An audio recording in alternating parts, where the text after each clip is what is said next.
Come and make your presence known. Spirit of the sovereign Lord, come and make your presence known. Spirit of come and make your presence known.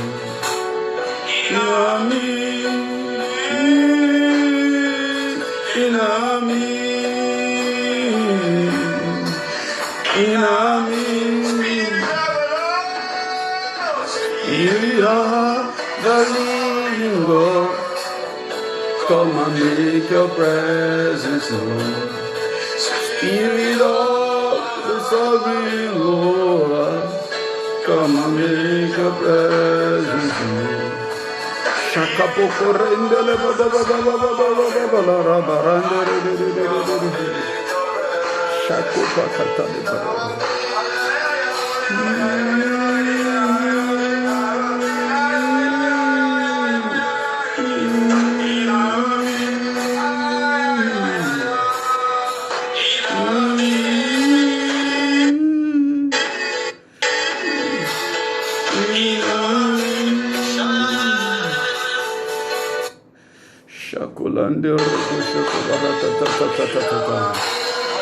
Thank you, Jesus Christ.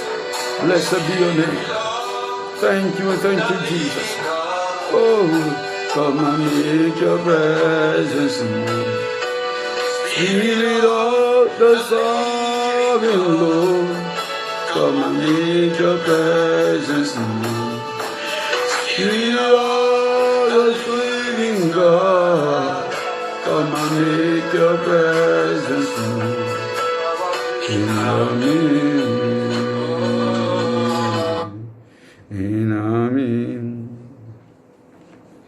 Spirit of the living God, come and make your presence known. Spirit of the living God, come and make your presence known. Spirit of the living God, come and make your presence known in our midst. Spirit of the sovereign Lord, come and make your presence known. Spirit of the sovereign Lord, please come and make your presence known in our midst. Spirit of the sovereign Lord, come and make your presence known. Spirit of the sovereign Lord, come and make your presence known in our midst.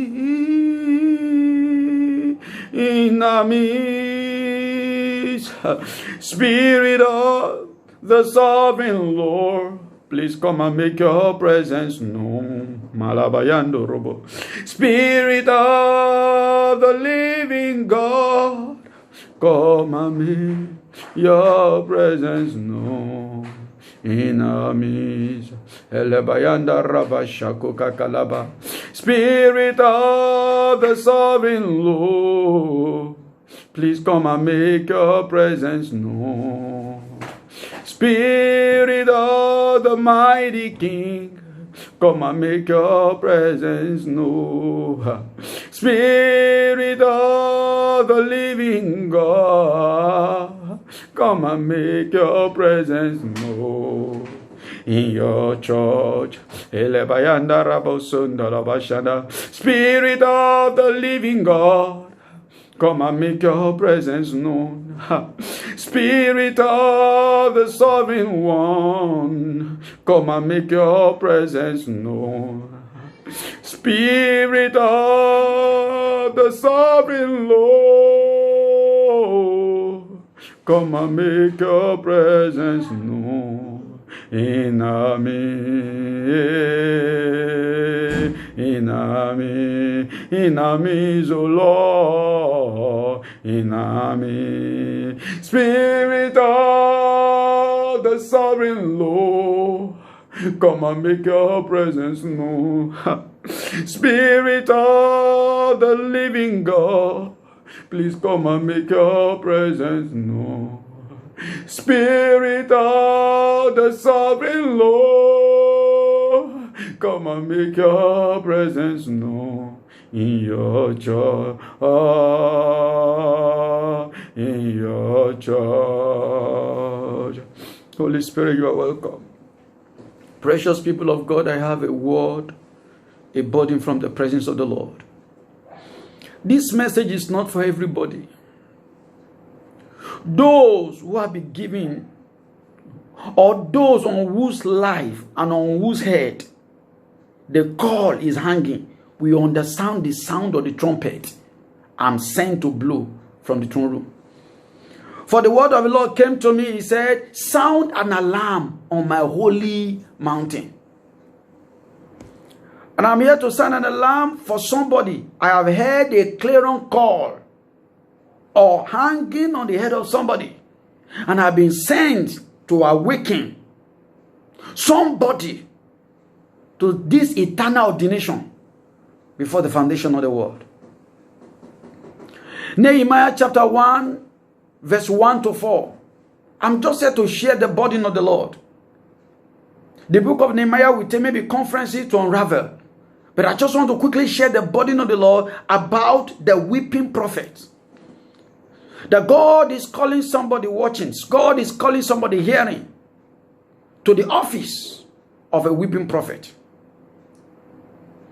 It's an office that is a vacancy in the archives. There is a vacancy in the realm of the spirit. There is a vacancy that God is saying, sound an alarm on my holy hill and awaken those who have been called to occupy the office of the weeping prophet. Nehemiah chapter 1 verse 1 to 4. The words of Nehemiah, the son of Hakaliah. And it came to pass in the month of Chislev, in the 20th month, as I was in Shushan, the palace, that Anani, one of my brethren, came. He and certain men of Judah. And I asked them concerning the Jews that had escaped, which were left of the captivity, and concerning Jerusalem. And they said to me, the remnant that are left of the captivity there in the province are in great affliction and reproach. The wall of Jerusalem also is broken down, and the gate thereof are burned with fire. And it came to pass, when I heard these words, that I sat down and wept and mourned certain days, and fasted and prayed before the God of heaven. The Lord bless his word in the name of Jesus. I'm talking about Nehemiah the weeping prophet. Who is Nehemiah? Nehemiah represents the church in affluence, the church in prosperity, although in a strange land called Shushan, the palace. You remember in chapter 1 verse 11, he said, I am the king's cupbearer. That was a high position, a confidential position, a noble position. He was in affluence. He was not a poor man. As a matter of fact, everyone aimed for such an office. He was trusted. He had influence. He had power in the palace. But Nehemiah represents the church in affluence, but in a strange land. And this is the first thing you must understand about the weeping prophets. That no matter the influence the Lord gives you, no matter the influence and the wealth the Lord brings you into, never you forget that you have no permanent dwelling place here. Child of God, never you forget that this place is not our permanent address. We are in a strange land. Nehemiah represent a church in affluence, but whose allegiance is to his homeland, to Jerusalem. His heart, although he was swimming affluence, his heart was in Zion, was in Jerusalem.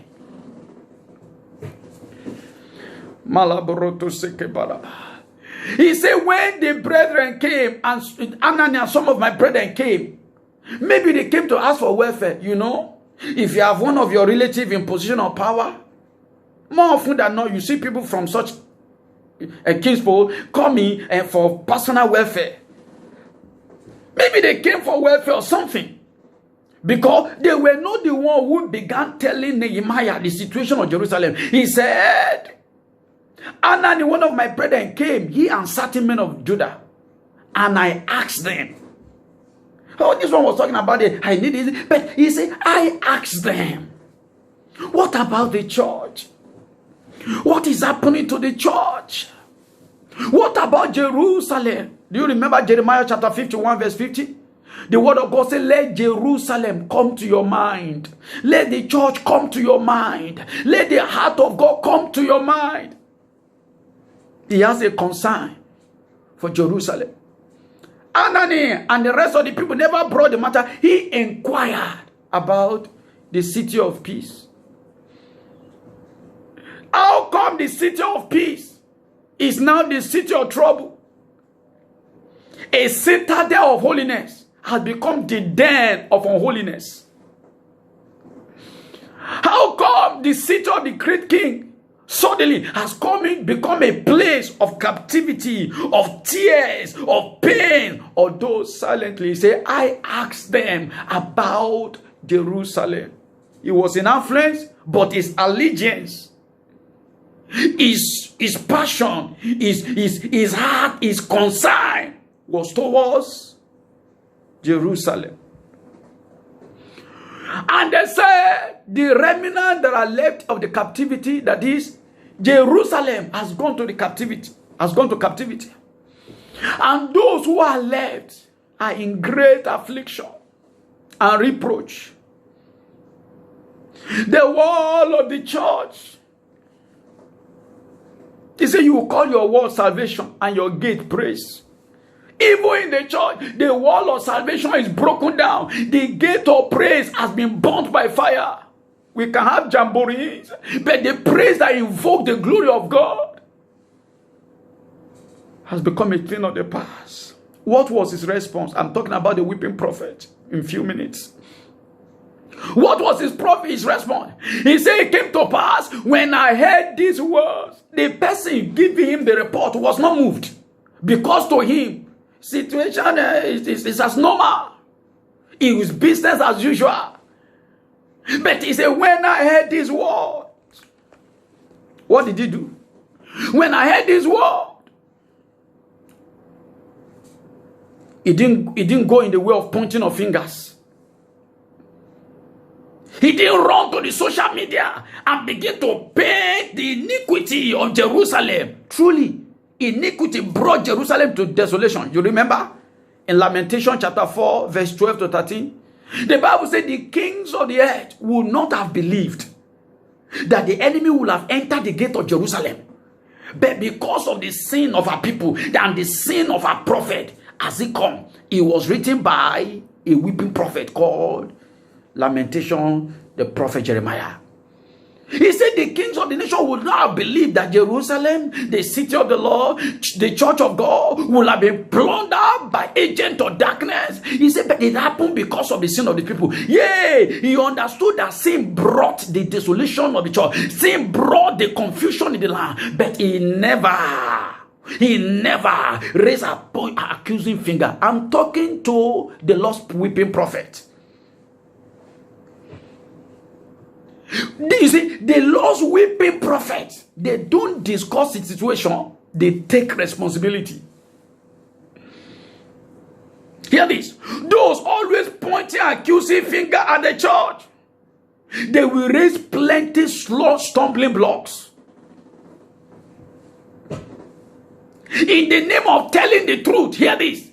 Telling the truth without love is the voice of the enemy. Is the voice of the enemy.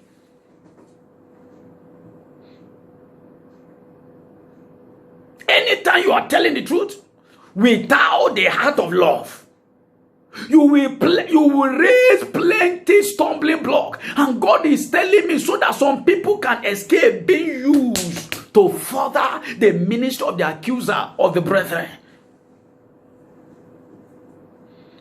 Have you ever heard all the days of my life for over 40 years by the grace of God? As a child, as a teenager, we kept hearing people prophesying. Jesus is angry with the church. Yeah, there is sin in the church. Is there sin in the church? Yes. There are false prophets in the church. There are those who are taken to all manner of dubious activities in the church. But you see, what the Lord is calling the weeping prophet takes a different position than the accusers of the brethren. They say Jesus is angry with the church. A prophet will prophesy, Jesus is angry with the church. 40 years ago, 30 years ago, 10 years ago, 20. I want to ask you, is there any woman watching at all? How happy will you be that the husband you married for 40 years is permanently angry with you? You don't know the Jesus you are talking about. Is Jesus happy with the situation of the church? No. But he said, I am calling for the weeping prophet who will take hold on my strength and I will change the land. Please, the word of God is coming because those who are given to understand, we understand. It's not for everybody. There are people being recruited into the ministry of the accuser of the brethren in the name of telling the truth, but the heart of the master is far. Is far. They do not know. If you think Jesus is confused about what is happening in the earth, never. He's not agitated. He's not confused. He's the Lord of peace. He said the God of peace shall bruise Satan under. The Lord is not confused. What am I going to do about the earth? Is God happy with the situation of the earth? No. Earth has sown iniquity, so they will reap tribulation.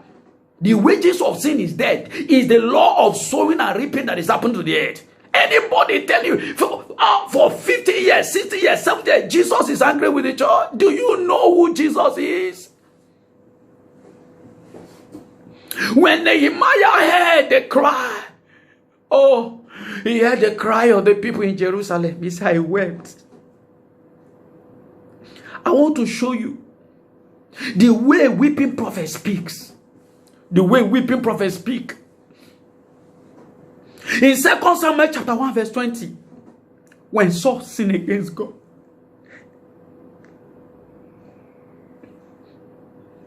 and Saul died,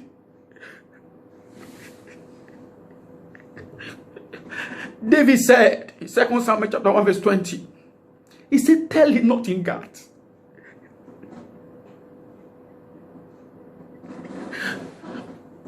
Tell it not in Gath, lest the daughter of God will rejoice. Even though the mighty are falling, David wept. David cried over Saul. That is a person who has the heart of God. How does a weeping prophet speak? In Galatians chapter 4 verse 19, Paul said, my little children, of whom I travail again in birth, until Christ be formed in you.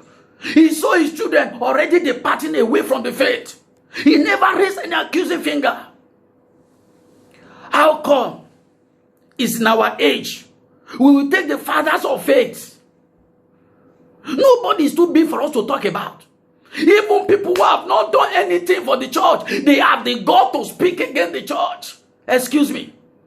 Even though you see the nakedness of your father, you see a discussion on social media, you don't know Jesus you are talking about. He said, I travel again in birth until Christ is formed in you. And God sent me to talk about to the weeping prophet. Those who will take hold of the honor of the altar and say, Father, you have invested so much in this man. He can't go the ways of the world. Or that we lay accusing finger against him. But do you know what some of these great servants of God, do you know the confrontation they face in the realm of the spirit? How many of you know the fight they have fought for the cause of the gospel when many of us were not born? But God placed a little anointing on you as a young man. And then you will say, the problem with the body of Christ. What? A young man? You say you are not there. You can speak about the body of Christ. Be careful. Be careful. How anointed you are that only you can speak about. Do you know the body of Christ? The one the master died for his church. Excuse me. You can speak anyhow to the local congregation he gives you. Of course, you still give account of the idle word. But to categorize the body and say the problem with the body, only you understand the problem in the body of the Lord. Let me tell you how weeping prophet speaks. Jeremiah chapter 9 verse 1 to 2. Jeremiah said, oh, that my hairs were water, and my eyes a fountain of tears, that I may weep for the slain of the daughter of my people, because of their sin. He said, I will weep. I will not raise accusing finger. They say, this man of God, he's doing this. This one, he's doing this. Even believer, brother to brother in church, sister to sister in church, even pastors are raising stumbling block in the church. You don't have the heart of the master. God is calling for the weeping prophet who will stand and say, Father, your son pay a costly sacrifice for the church. The church can't remain like this. Do you know how the weeping prophets speak? They go before the Lord in Luke chapter 19, 41 to 42. The Bible says, Jesus beheld the city and began to weep. Oh, Jerusalem, would to God you have known what makes for your peace, but they are hidden from you now. A day is going to come when your enemies shall surround you, because you do not know the days of your visitation. The Bible says, he beheld the city and wept. He saw the calamity, but he did not raise accusing finger. He wept over it. I'm talking about the weeping prophet of the Lord. Somebody watching God is calling you, young lady. Run away from those who are always looking for fault in the church. Run away from people who are always speaking derogatorily concerning the church. They have the Lord of the church to contend with on the last day, whatever the name they bear. Because the Lord will not hold anyone guilty who has his blood, his brother's blood in his hand. Do you know how the weeping prophets speak? Nehemiah said, when I heard this thing, I sat down. It was a, when you say sitting down, he's talking about a position of deep thinking. Deep thought. People that God will use as weeping prophet are not shallow people. Any shallow person see their own, they see excuse, they see fault every time in the church. They go to social media, they sit down and criticize the church, not even minding the Lord of the church. The prophet said, I am not a shallow person. He sat down to think deeply. No wonder he was a very deep man.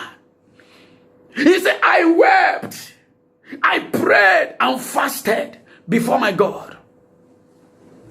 Let me ask you, what has happened to our tears? Tears are very far from our eyes in the church now. Weeping prophet, God is calling you to wake up. Our eyes are too dry. You know why? Our eyes is a reflection of our hearts. That's right. Our eyes are a reflection of our hearts. Our hearts are far from the shepherd. We have traded with the weeds of the world. The deceitfulness of affluence has beclouded all of us. Our hearts we are too cold. We are too far from the throne of grace. I want you to know the peculiarity of the weeping prophet in the hands of the Lord before we pray quickly.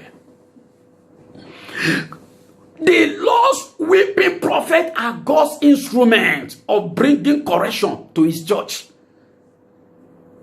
Why? They have the heart of the master. Jesus saw the city and he wept. Nehemiah heard about Jerusalem, he wept. But you saw the city, you spoke. You heard about the church, you went to internet. You saw about the church, you discovered the nakedness of your father. No place for weeping before the Lord. No place for intercession. You are being recruited to join the army of the accuser of the brethren. And Jesus is weeping. This is not the church I am coming for. He's calling you back to the place of intercession. Hear this. The Lord will never tolerate iniquity in his church. The Lord will never leave his church without correction, but he has not led the correction of his church to everybody. Galatians chapter 6 verse 1 tells us. He said, brethren, that is talking to the church. If any man be taken in a sin, ye which are spiritual. Not everybody. He said, restore such a one with the spirit of meekness. We are too arrogant now. I am the perfect one. I am the great man of God. I am the best Christian. So in office to office, church to church, brother to brother, killing themselves. And you think you are making the Lord to be happy? No. He has not left the correction of his church to the social media. He has not left the correction of the church to even anybody in the church. He said, those who are spiritual, who understand the passion of the Lord, who knows how the Lord feels about the people and the church, he died and paid with his own blood. Excuse me. Don't ever hear anybody say the Lord is angry with the church. I've heard it over 40 years. Who we want to serve a God who is permanently angry for maybe some of you are older, for 50 years, 70 years, you have been hearing the Lord is angry with the church. Which Jesus are you talking about? The one who died and paid the price for his own blood? He's looking for those who will bring him to the scene so that we have mercy upon Zion and cleanse Zion from our iniquity. He will never tolerate iniquity in his church. But hear this, he has never led the correction of the... We have got into a generation where they say all of us are pastors, all of our evangelists. Really? The Bible says he gave some. Does some mean all? People will stand on that day with all the stumbling block they have raised. Never you forget. The authority to correct his church, his body, that he died with his own blood, is given only to the weeping prophet because they have his heart, so they can speak with his voice. No man, no showmanship. Not to say I am the holiest man of God or brother or sister. They see somebody in fornication, my little children whom they travail again. I will not allow Satan to take it to hell. When last have you prayed about the church? That brother in your church, that brother in your office, that sister that is going the way of the world. When last have you fasted 3 days on his behalf, on our behalf? Weeping prophet. Satan is borrowing our mouth now and making us to accuse our brethren before the throne of grace. Oh my God. Oh my God. The peculiarity of the weeping prophet, they see the challenges and they have the heart of the matter to address the matter of the church. Number 2, what is the peculiarity of the weeping prophet before we pray? They are God's instrument of raising pillars and not stumbling blocks. Nehemiah raised the wall of Jerusalem. He rebuilt it. He never raised stumbling blocks. Sister fighting against sister, denomination fighting against denomination, church member fighting against church member. Where have we got this thing? Jehovah is calling. Weeping prophet, arise. It's your time now to intercede for the church, because he's coming for a glorious church. But the glorious church can only be born by the womb of those who know how to shed tears on his behalf, on the behalf of his church. You think he's a fool? You will die so that you will come and meet nothing? That is not wise investment. And the wisdom of God is greater than all. Are you a pillar or a stumbling block? What position are you called? God said I should come and blow the trumpet in Zion. I see all manner of things flying the internet. Whoever write anything in the name of truth that is devoid of the heart of the master is doing the work of the accuser of the brethren. Don't be recruited into this. They will face the master when they see his face. People are now digging to brother, pastor to brother. What did you have? The Holy Spirit showed me a few days ago. Even men of God accusing themselves, fighting themselves with war. In my dream, men of God to men of God. Where are we we go? Where did we learn it for? You know why? Our eyes are very far from weeping before the Lord. We thought it's faith. No, it's foolishness. I'll tell you one more.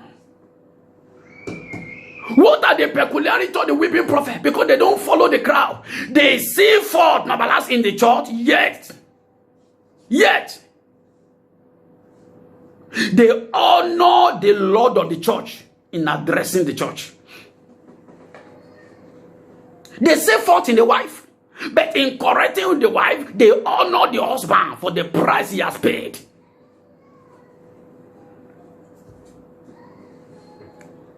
Please be careful. Please be careful. He's watching. I have said it before. He said, tell it not in God. Publish it not in Ashkelon. Don't let the daughter of the Philistine rejoice. But alas, accuser of the brethren has borrowed believer and exposing the nakedness of the brethren in the world. Oh, what a shame. What a shame. What a shame. The problem is there. But where are the weeping prophets? Beloved, what is the excellency of the weeping prophet? 3 things. They weep, they pray, they fast. They weep, that is repentance before the Lord. They don't say the church has sinned. They say, Father, we have sinned. We have taken your glory. We are not acting as if we are demigod. We are small God on the pulpit, even believer everywhere in the name of whatever. He said, they will not say they have sinned. They say, Father, we have sinned. We have lied. We have stolen. We have coveted. That is weeping prophet. They don't discuss the issue. They take responsibility. They weep before the Lord. Oh, minister of God. Can you speak like Paul, that in tears day and night and minister the gospel of Christ? The Lord is calling somebody, a young man, a young lady watching. God is saying, leave the ministry of the accuser of the brethren. Leave it for those who are doomed for perdition. Wake up and begin to intercede